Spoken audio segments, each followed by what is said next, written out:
Dobrý deň, milí priatelia. Dnes sme sa z médií dozvedeli, že generálny advokát súdu Európskej únie podal návrh na zamietnutie žaloby Slovenskej republiky proti povinným kvótam. Myslím si, že sa aj opätovne treba vrátiť ku základom tohto problému a hlavným dôvodom, prečo Slovenská republika vždy bola, je a bude proti systému povinných kvót.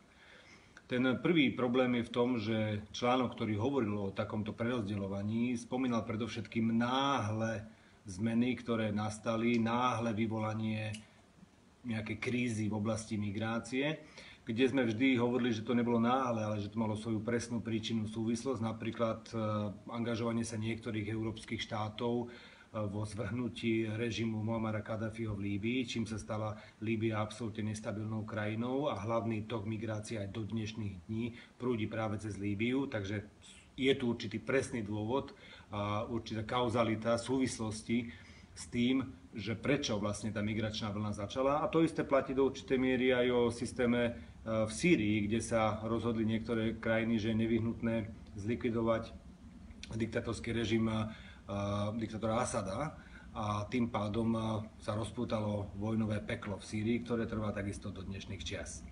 Z toho pohľadu nemôžeme teda hovoriť o náhlej migračnej vlne spôsobenej hladomorom alebo mnohými inými udalosťami, ale presnými aktivitami niektorých európskych štátov, ktoré smerovali k tomu, že nakoniec tá migračná vlna vznikla. Aj z toho dôvodu sa dal odhadovať tento priebeh a preto nebolo možné použiť ten článok, ktorý bol použitý pri schvaľovaní pevných kvót. No a druhá vec je tá, že tento systém povinných kvót je absolútne neúčinný. Z pôvodného čísla 160 000 bolo prerozdelených len niečo málo, cez 10% za posledné 2 roky.